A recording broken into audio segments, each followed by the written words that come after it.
الحمد لله وكفى والصلاة والسلام على سيد الرسل وخاتم الأنبياء وعلى آله وأصحابه الذين أوفوا عهدا الذين هم خلاصة العرب الأربع وخير الخلائق بعد الأنبياء. أما بعد فأعوذ بالله من الشيطان الرجيم. بسم الله الرحمن الرحيم. سبحان الذي أسرى بعبده ليلا من المسجد الحرام إلى المسجد الأقصى الذي باركنا حوله لنريه من آياتنا إنه هو السميع البصير. قال النبي صلى الله عليه وسلم الصلاة عماد الدين. صدق الله العظيم وصدق رسوله النبي الأمي الكريم ونحن على ذلك لمن الشاهدين والشاكرين والحمد لله رب العالمين. 15واں پارہ کی پہلی آیت کریمہ تلاوت کی ہے سورہ اسراء،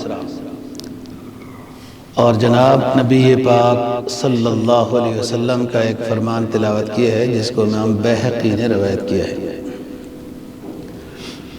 آیت کریمہ کا مفہوم یہ ہے، فرمایا سبحان الذی اسرا بعبدہ لیلا، پاک ہے وہ ذات جس نے اپنے بندے کو رات کو سیر کرائی، من المسجد الحرام الی المسجد الاقصی، مسجد حرام سے لے کر مسجد اقصی بیت المقدس تک.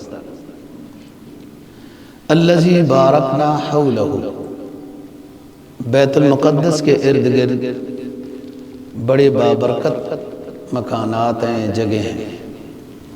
لِنُرِيَهُ مِنْ آیَاتِنَا، اس لیے سیر کرائی تاکہ ہم اپنے بندے کو، اپنے پیغمبر کو یہ نشانیاں دکھائیں. اِنَّهُ هُوَ السَّمِيعُ الْبَصِيرُ، اللہ پاک ہی سننے والا بھی ہے اور دیکھنے والا بھی، حقیقی دیکھنے والا بھی ہے. تو جس کو جو سنوانا چاہے، جس کو جو وہ دکھوانا چاہے تو دکھا بھی سکتا ہے. خود بھی اصلی دیکھنے والا، سننے والا ہے. جس کو کچھ نشانیاں دکھانا چاہے اس کے لیے کوئی مشکل نہیں. نبی پاک صلی اللہ علیہ وسلم کے فرمان جو تلاوت کیا ہے اس میں نماز کی طرف توجہ دلائی گئی ہے کہ نماز پورے دین کا ستون ہے. ستون پر یہ عمارت کھڑی ہوتی ہے، ستون نیچے سے ہٹ جائیں تو عمارت گر جاتی ہے.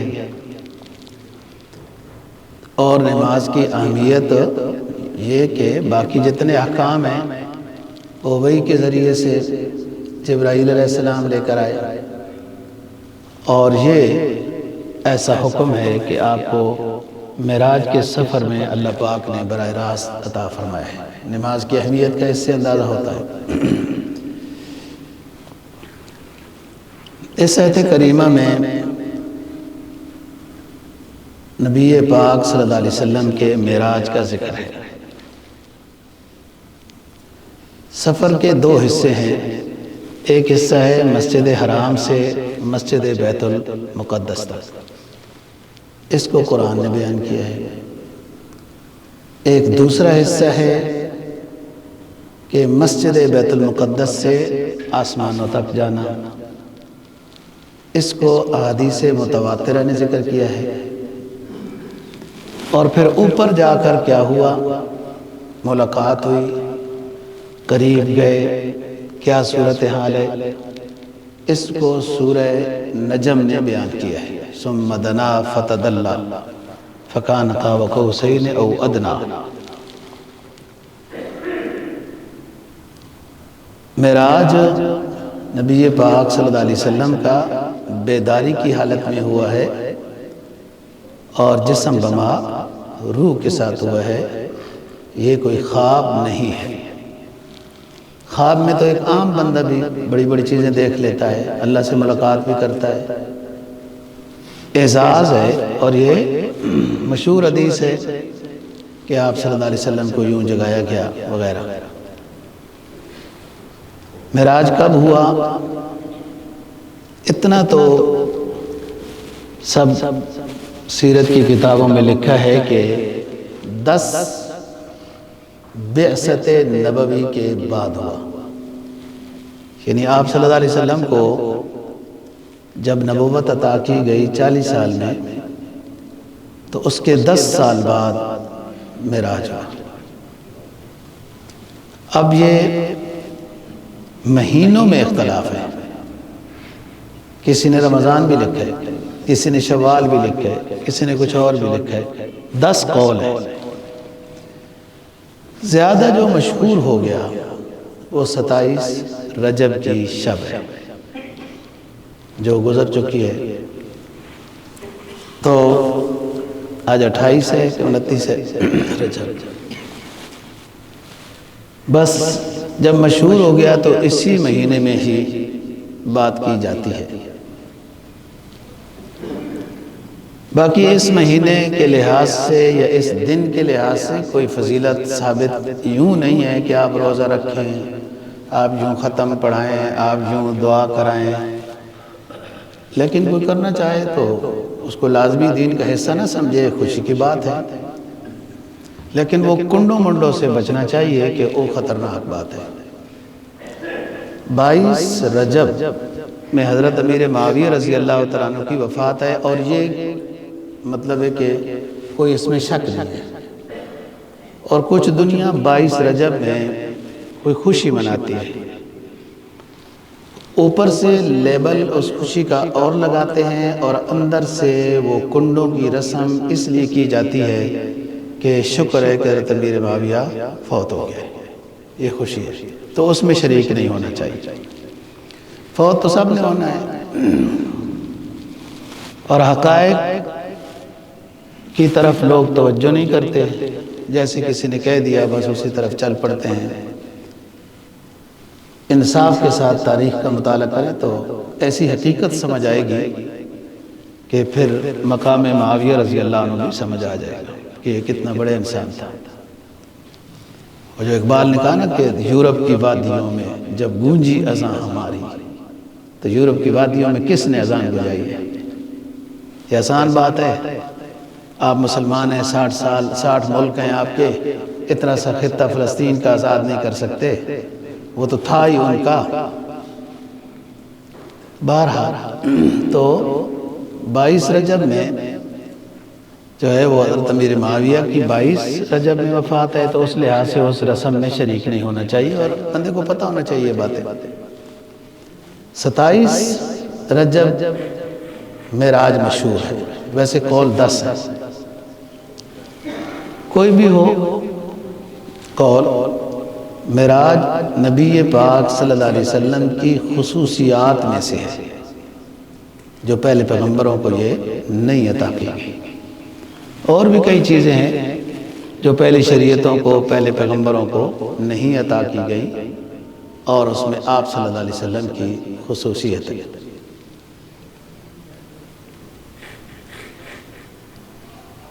معجزات پر مستقل کتابیں لکھی گئی ہیں.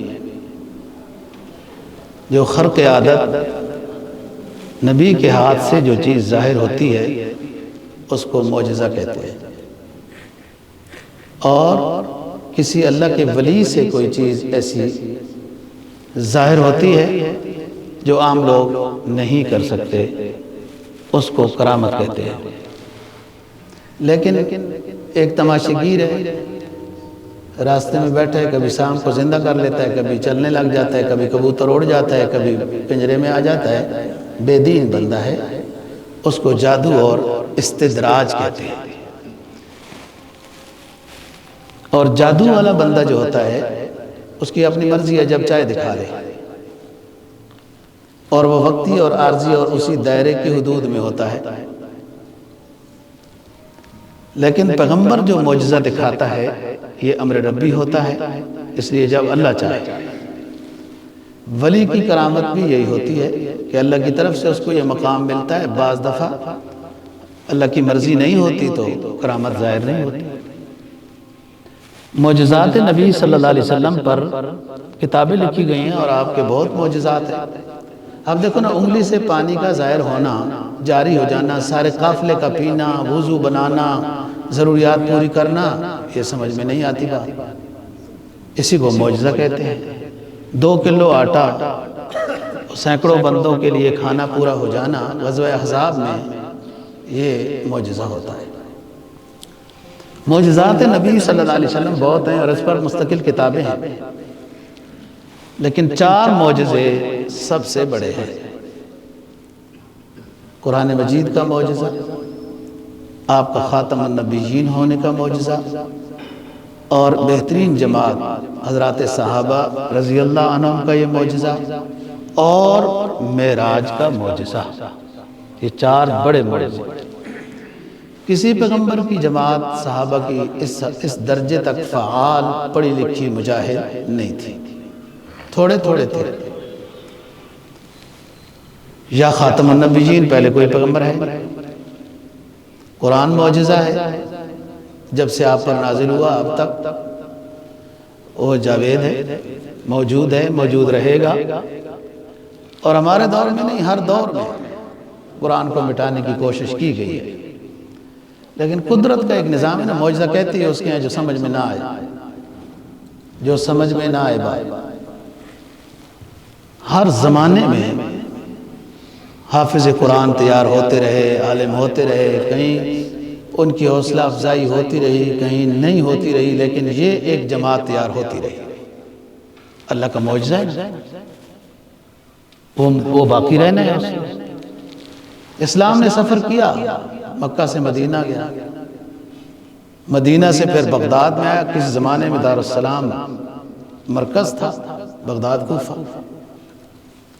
پھر مصر گیا، وہاں سے سفر کرتا ہوا ریاستوں میں آیا اسلام، جہاں جنہوں نے قدر کی اسلام نے وہاں ڈیرے ڈالے۔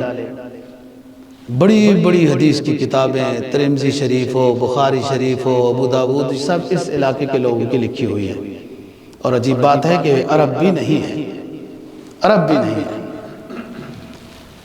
پھر اس ریاستیں کس طرح ہوئیں آپ کو پتہ ہے کہ پھر اسلام کا سفر ہندوستان میں ہوا۔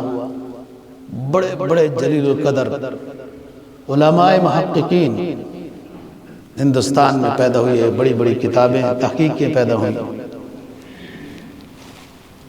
اور اسلام کا تشخص واضح ہوا پاکستان میں۔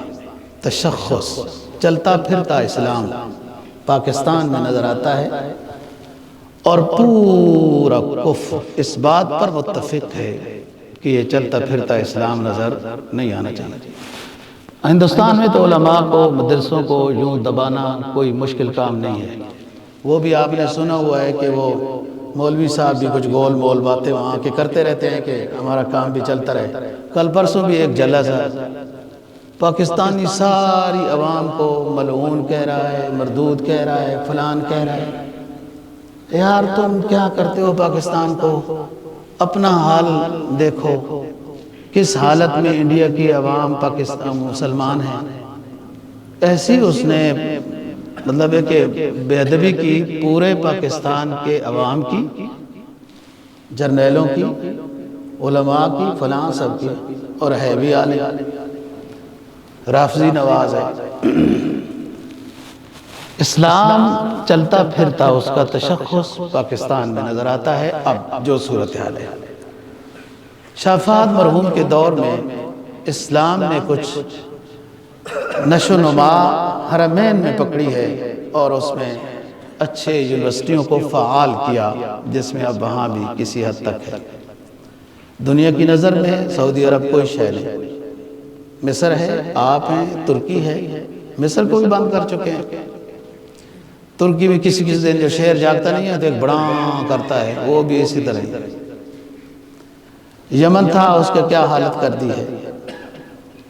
اسلام ان کے نزدیک ایک بہت خطرناک کفر کا دشمن ہے، مسلمان بڑا دشمن ہے، اور اسی میں وہ لگی ہوئی ہے۔ تو 4 معجزے ہیں بڑے، ایک قرآن مجید کا، صحابہ کا، خاتم النبیین اور معراج کا۔ تو قرآن کو مٹانے کے لیے کوشش کرتے رہے، نہیں ہو سکا، نہ ہو سکے گا۔ جب اللہ حافظ ہو، اِنَّا نَحْنُ نَزَّلْنَا الذِّكْرَ وَإِنَّا لَهُ لَحَافِظُونَ۔ نبی پاک صلی اللہ علیہ وسلم کا یہ معجزہ 10 بعثت نبوی کے بعد، مہینوں میں اختلاف ہے،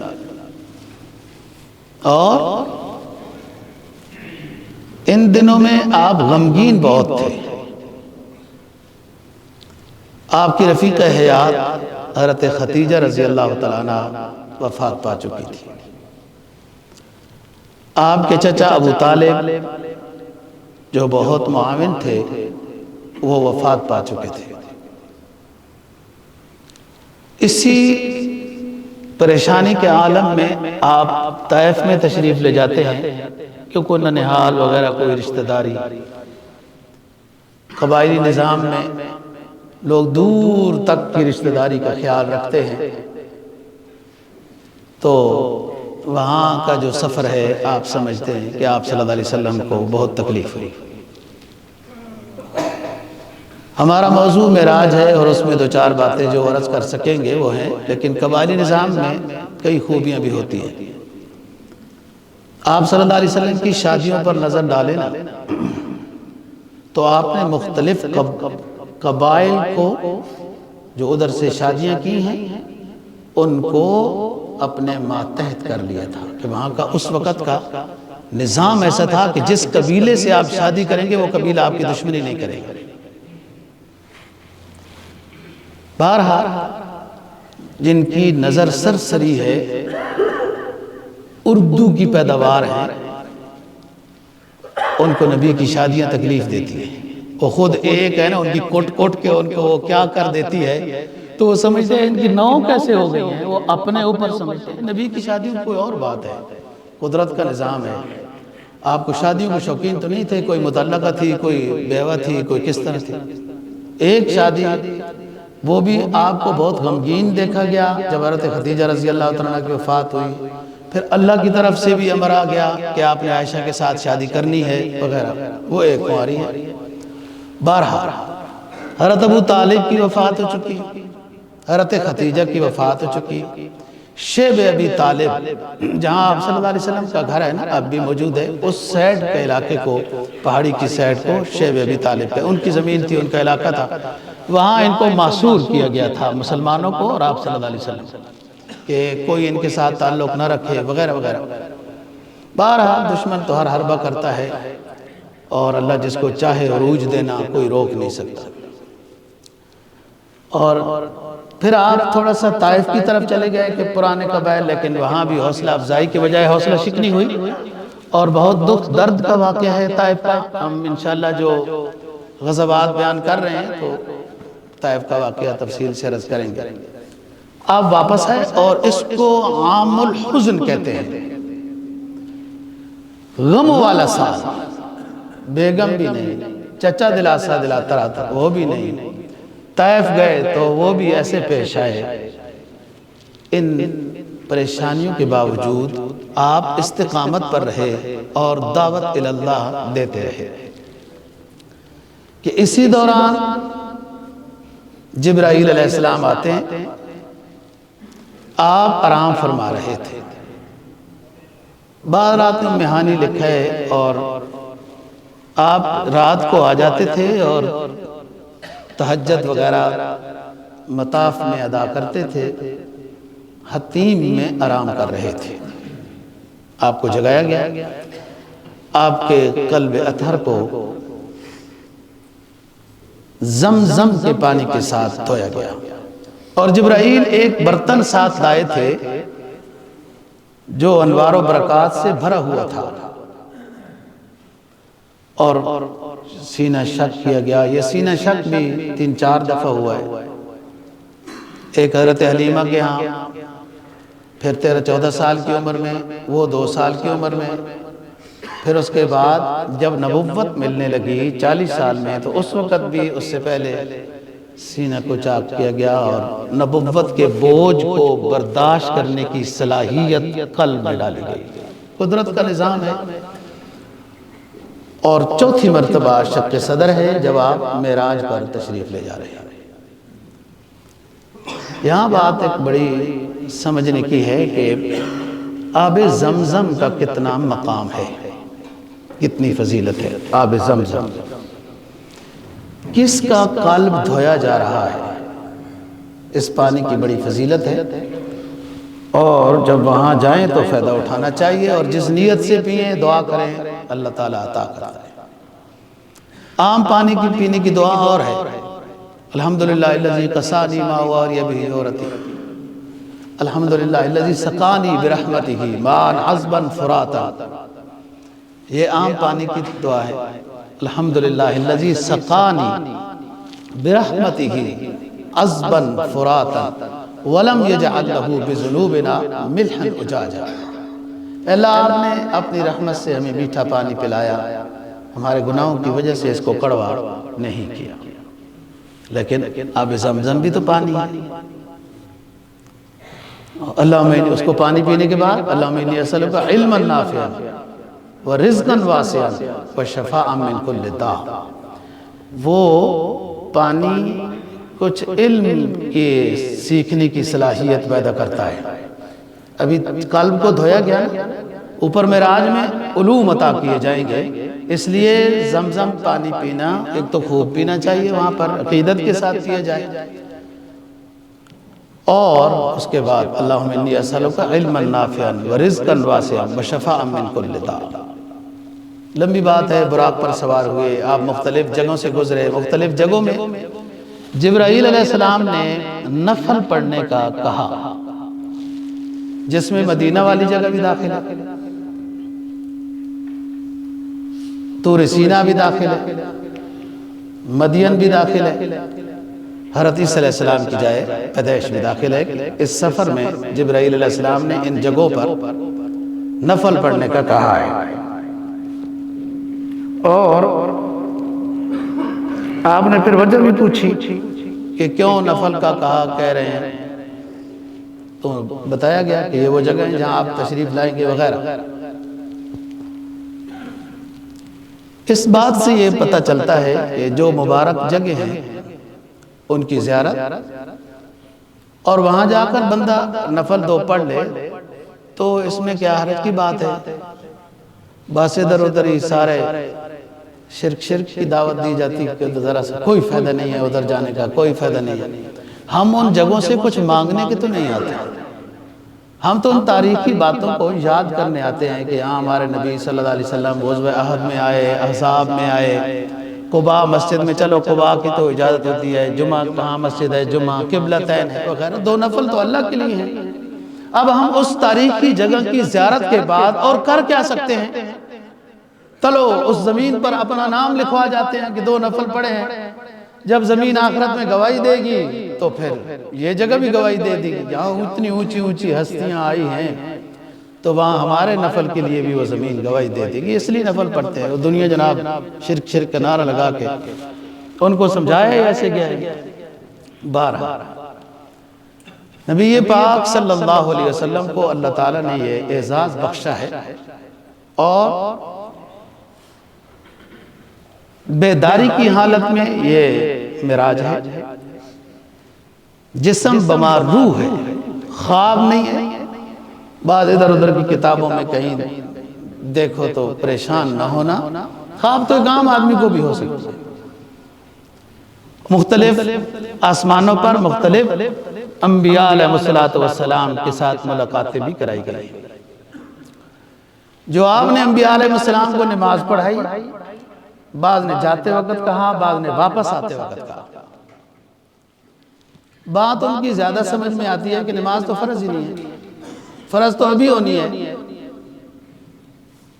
تو واپسی کی نماز اگر صبح کی ہو سکتی ہے تو بہرحال اتنی بات تو اٹل ہے کہ آپ صلی اللہ علیہ وسلم نے انبیاء علیہ السلام کو نماز پڑھائی بیت المقدس میں. اللہ کا نظام ہے، وہ تمام پیغمبروں کو اللہ نے حاضر کر دیا ہے. پیغمبر ویسے بھی تو مرنے کے بعد بھی اس کے جسم کو کچھ نہیں ہوتا.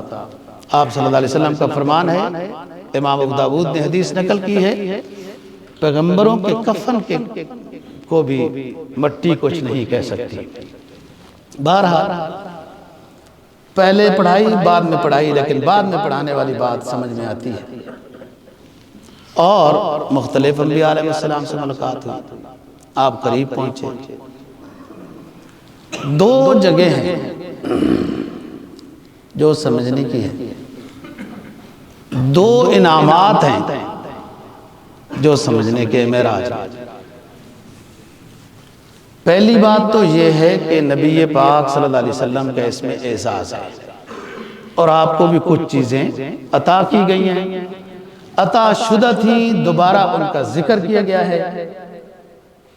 ایک تو یہ بات ہے، اور دوسری بات کہ اس میں 3 چیزیں امت کے لیے عطا کی گئی ہیں. امت کو ان 3 چیزوں سے فائدہ اٹھانا چاہیے. اس میں جو حدیث لمبی ہے، علامہ سیوطی نے روایت کی ہے، تقریباً 15 چیزیں آپ صلی اللہ علیہ 16 چیزیں آپ صلی اللہ علیہ وسلم کے لیے اللہ کی طرف سے، وہ کچھ اگلے انعامات، کچھ آپ کو دے چکے ہیں وہ انعامات جو آپ کو اعزاز بخش ہے، وہ اس میں ذکر کیا اللہ پاک نے. اور قریب گئے، آپ نے سجدہ کیا، ثم دنا فتدلی فکان قاب قوسین او ادنی فاوحی الی عبدہ ما اوحی. ان حدیث سورہ نجم کی یہ آیات ہیں، اور مفسرین کی ایک کثیر جماعت ہے کہ جو یہ کہہ رہی ہے کہ قریب آئیں، بس ایک کمان کی جتنی رہ گئی جگہ. اور پھر اللہ نے کچھ احکام نازل کیے، فاوحی الی عبدہ ما اوحی. اور اس میں 3 چیزیں جو امت کے لیے عطا کی گئی ہیں، وہ ایک نماز ہے، اور دوسری چیز خواتین میں سورہ بقرہ ہے. سورہ بقرہ کی آخری رکوع سمجھ لیں، نہیں تو آمن الرسول بما انزل الیہ من ربہ والمؤمنون سے الی آخرہ.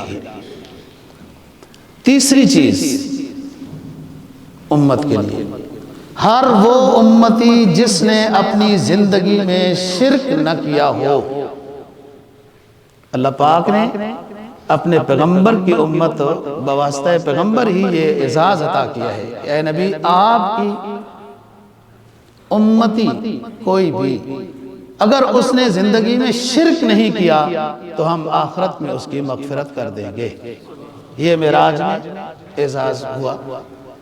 شرک بہت بری چیز ہے، اللہ کی شان اور الوہیت میں بغاوت ہے، اور سب اعمال ضائع ہو جاتے ہیں. وہ اعمال چند ہیں کہ جن کی وجہ سے انسان کا سارا سرمایہ ماضی کا نیکی کا ضائع ہو جاتا ہے. اس میں ایک شرک ہے، ایک نبی پاک صلی اللہ علیہ وسلم کی گستاخی ہے وغیرہ، جو وہاں اونچی جا کے بولے تھے نا لوگ، انہوں نے کوئی اتنی بات غلط بھی نہیں کی تھی، نعرے وارے نہیں لگائے تھے. ہاں، وہ نعروں کا ایسا شوق چڑھا، کرتے کرتے کرتے وہ رابعہ بصریہ کے مجلس میں ایک بندہ آیا، تو اس کو پیچھے سے کسی نے بتایا ہوا تھا کہ رابعہ بصریہ کی مجلس میں جانے سے دنیا کی محبت نکل جاتی ہے.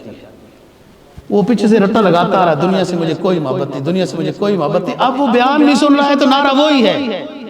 وہ بھائی، وہ کدھر جگہ تھی وہاں یہ کہنا تھا، اب تو تم اپنے پیر کے پاس پہنچ چکے ہو، اب کیا کہنا ہے. ایسا دماغ میں بھوت بھرا گیا، نظر نہیں آیا روز رسول بھی.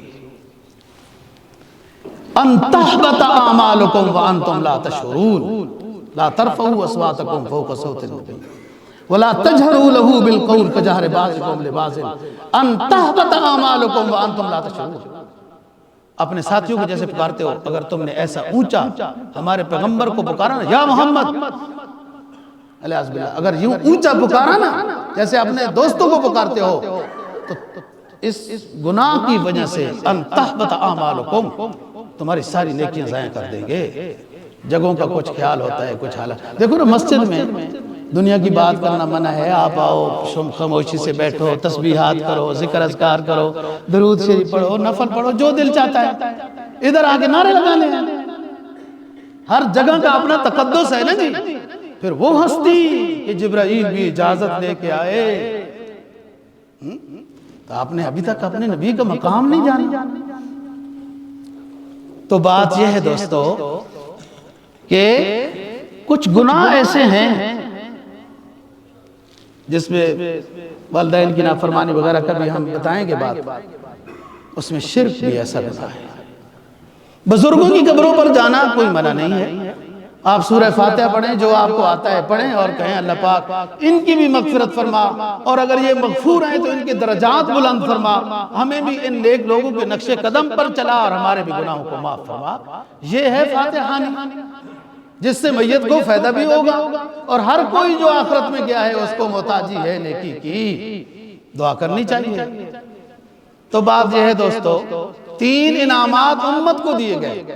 نماز اہم عبادت ہے، زکوٰۃ کا حکم وحی کے ذریعے سے آیا، روزے کا حکم وحی کے ذریعے سے آیا،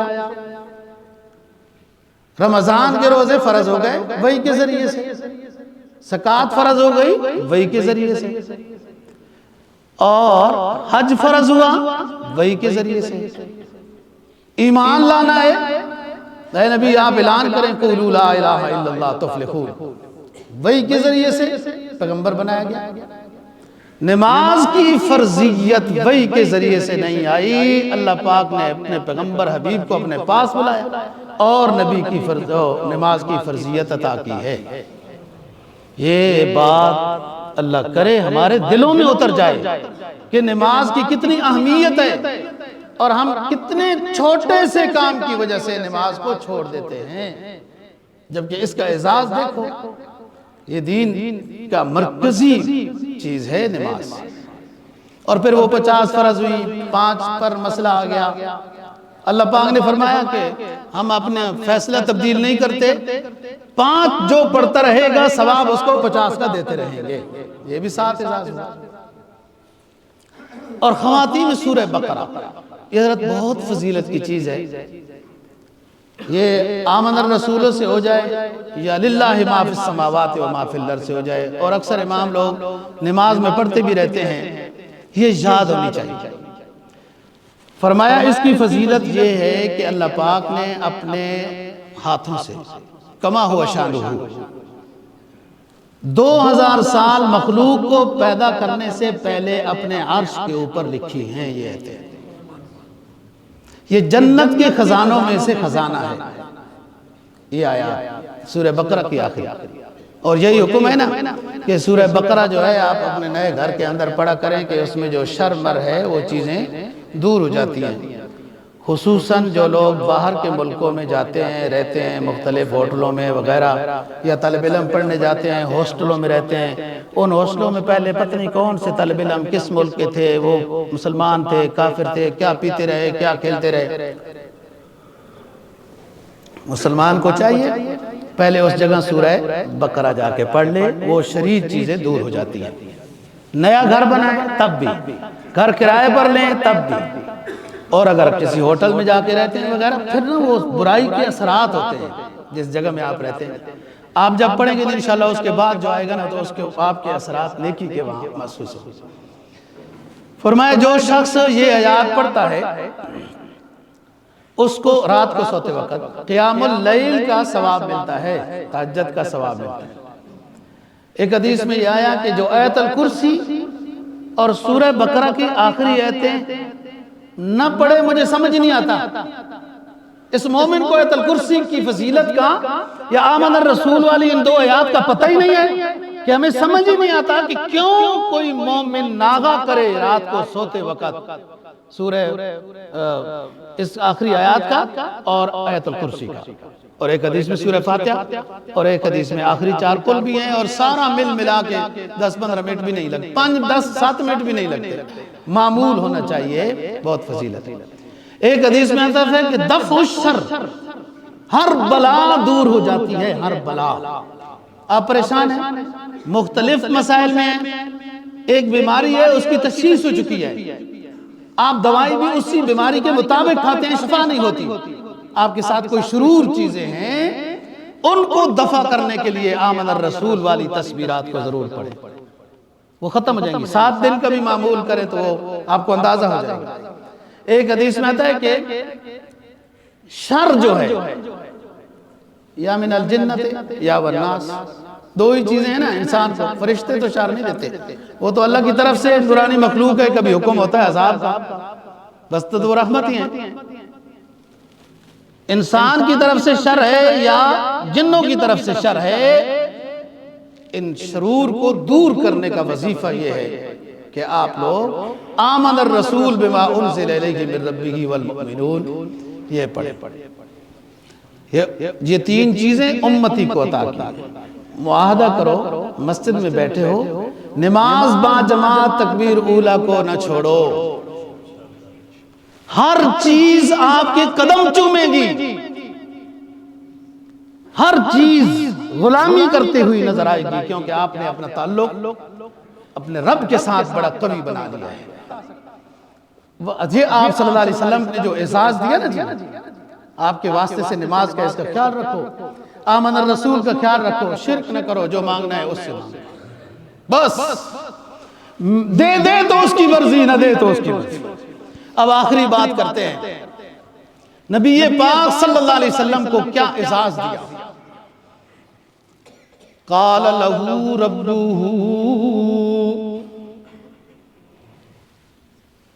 اتخذتک خلیلا وحبیبا وارسلتک الی الناس کافتا بشیرا ونذیرا وشرحت لک صدرک ووضعت عنک وزرک ورفعت لک ذکرک فلا اذکر الا ذکرت معی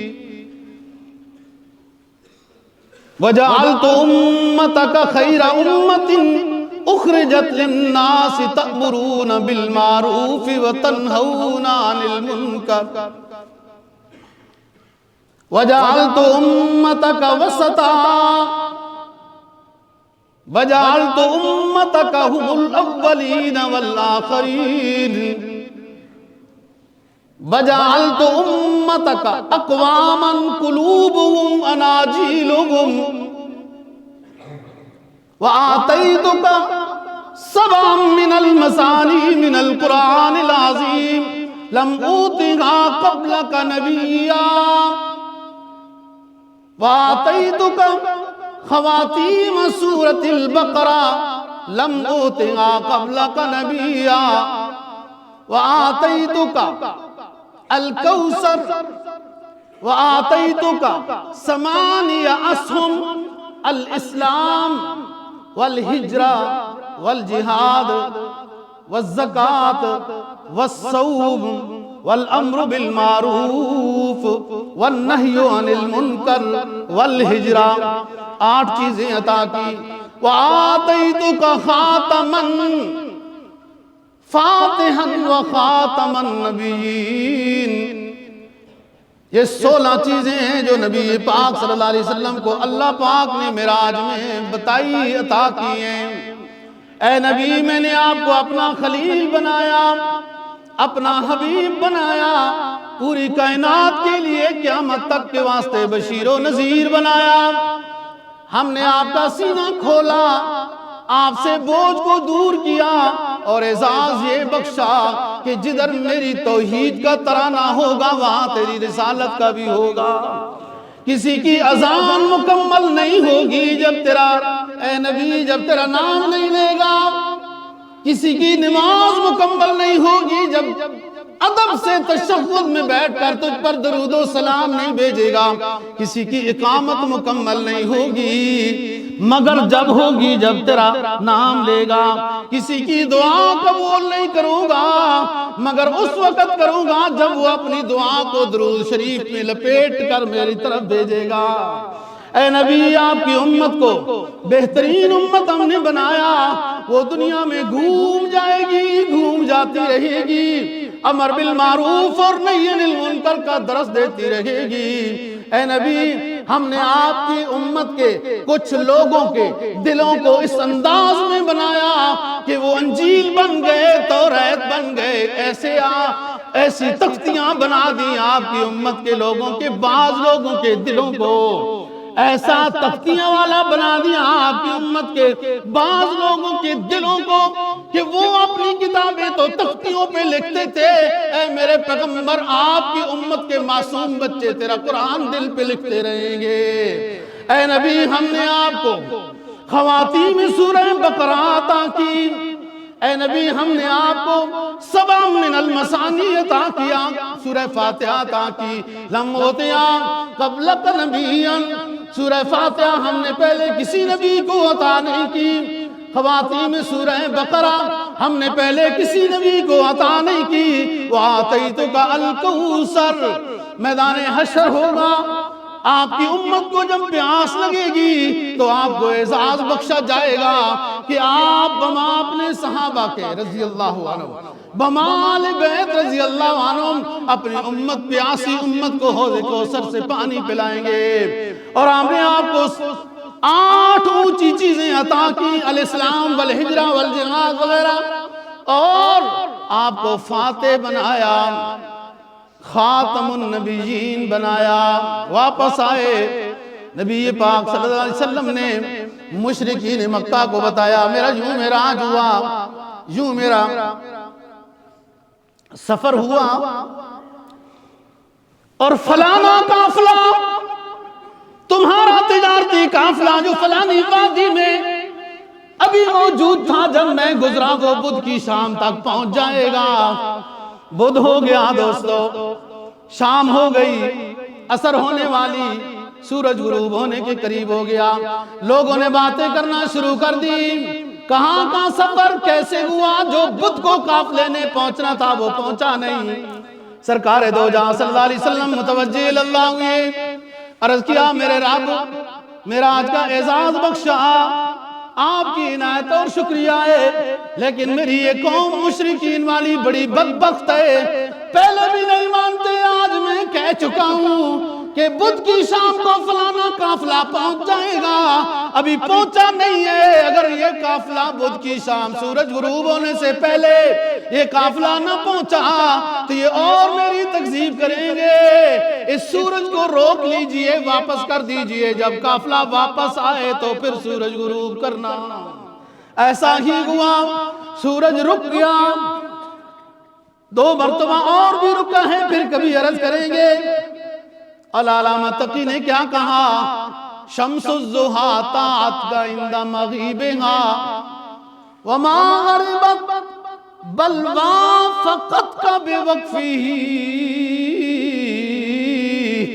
اے نبی خاتم النبیین، اے محبوب کبریا، اے سید دو جہاں، جب آپ نے دعا کی اور یہ عرض کیا کہ رب العالمین سورج رک جائے، ہم نے سورج کو روک دیا آپ کے کہنے پر، اور پھر جب قافلہ پہنچ گیا اس کے بعد سورج کو چلنے کا حکم دیا۔ میرا کہنا اور آپ کا سننا اللہ قبول و منظور فرمائے۔ دوستو جو اصل پیغام ہے وہ نماز کا اور خواتین میں سورہ بقرہ اور شرک نہ کرنے کا، اللہ تعالی ہم سب کو دین کی سمجھ اور عمل کی توفیق نصیب فرمائے۔